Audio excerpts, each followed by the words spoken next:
Lapseõiguste saadikud küsisid Eesti laste käest, kuidas neil läheb ja mida oleks vaja laste eludes paremaks muuta. Kuigi paljude laste arvates on meil lapseõigustega hästi, toome siin välja laste mõtted selle kohta, mis võiks Eesti laste elus teisiti olla. Elu ja areng. Osade perede jaoks on lasteaiatasud suured ja vanematel on keeruline lapsi lasteaeda panna. Osad lapsed ei saa huviringis käia, kuna need on liiga kallid. Mõnedes maakohtades neid üldse pole või puudub transport huviringis käimiseks. Huviringid hoiavad vaimset tervist. Samas on vanemaid, kes ei luba lapsel huviringis käia. Või siis vastupidi, vanemad survestavad lapsi huviringidesse minema, kuigi laps seda ei soovi. Erivajadustega lastel on raske käia huviringides. Kui vanematel ei ole laste jaoks aega, satuvad lapsed valesse seltskonda. Tervis, vaimne tervis, kahjulikud ained. Vähe on liikumist, koolis on palju istumist. Kooli kõrvalt ei jää aega füüsiliseks liikumiseks. Koolis on vähe terviseloenguid. Osad vanemad ei luba lapsel psühholoogi juurde minna, sest arvavad, et see pole vajalik. Lastel ei meeldi, kui psühholoog räägib lapse juttu vanemale edasi. Psühholoog peaks vanematega rääkima ainult siis, kui lapse elu on ohus. Maakohtades on raske arstiabi saada, sest see on kaugel. Mõni perearst ei kuula laste muret ja ei saada uuringutele. Arstidel on kiire, nad ei kuula alati last ära. Ravi kannatab selle all. Vahel ei räägi arst lapsega, vaid ainult lapse vanemaga. Vanemad peaksid olema tähelepanelikud, kuhu nad jätavad alkoholi, et väiksed lapsed neid kätte ei saaks. Diilerid on järjest nooremad. Diileriks hakatakse näiteks rahapuuduse või võlgade tõttu. Lapsed ja noored ei julge abi küsida ega otsida, sest nad kardavad, et sellega järgneb hukkamõist ja karistus. Lapsed tahavad abi küsides jääda anonüümseks. Haridus, huviharidus, keel. Koolisüsteem on kohandatud pigem nõrgemate õpilaste võimetele. Tugevatel õpilastel on mõnes koolis tundides igav, õpetajate tähelepanu on nõrgematele õpilastele suunatud. Erivajadustega laste haridusele ei pöörata piisavalt tähelepanu. Seksuaalharidusega seotud teemasid käsitletakse koolides väga ebaühtlaselt ja see sõltub õpetajast. On koole, kus jäetakse seksuaaltervise teemad õppekavast välja. Hinnetel on tugev surve. Õpitakse hinnete pärast. On kohti, kus kaugel elavatel lastel ei käi koolibussi. Koduriided, toit, vanemad, pere. Laste arvates ei märka riik abivajavaid vanemaid ega toeta piisavalt peresid, kes vajaksid abi elementaarsete asjade ostmiseks, nagu näiteks toit ja riided. On kodusid, kus pole sooja sööki. Kodu on külm, voodid pole. Osad lapsed tunnevad end kodust tõrjutuna. Vanemate halb käitumine on lastele eeskujuks. Mõned vanemad ei oska noorte probleeme lahendada ega aidata. Seega lihtsalt ignoreerivad last ja probleemi.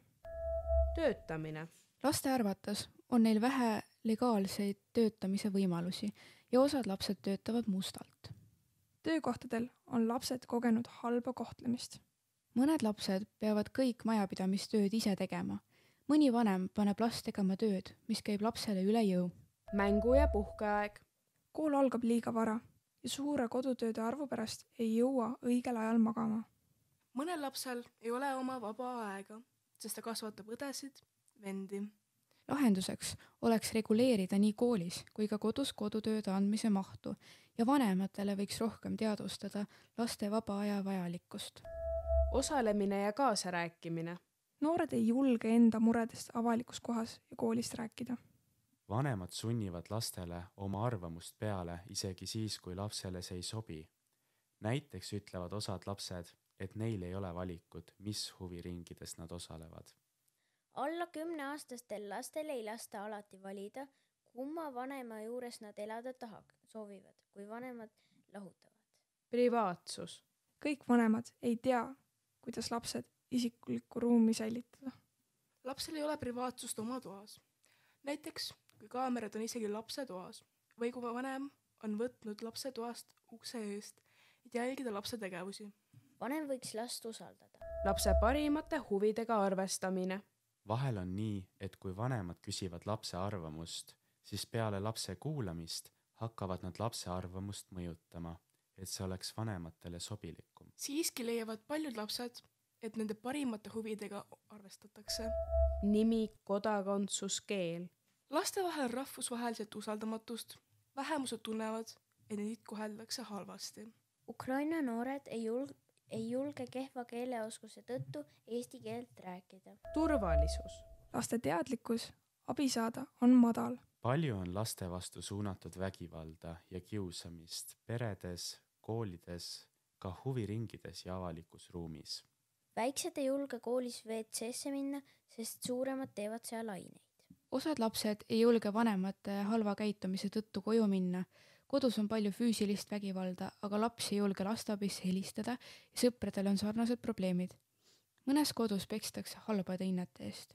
on ka nii, et peale koduvägivallaga seotud kohtus käimist lapse turvalisus paranes ja ta tunneb ennast kodus hästi.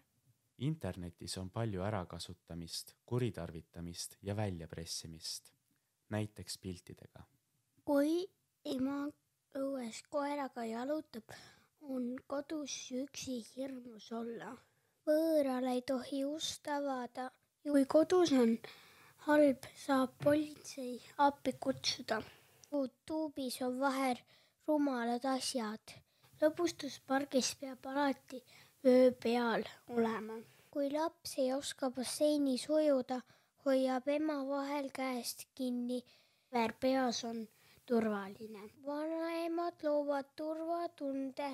Lemmikloomad teevad tuju heaks. Näiteks kui paitada koera. Kui on paha tuju, siis sõber saab aidata.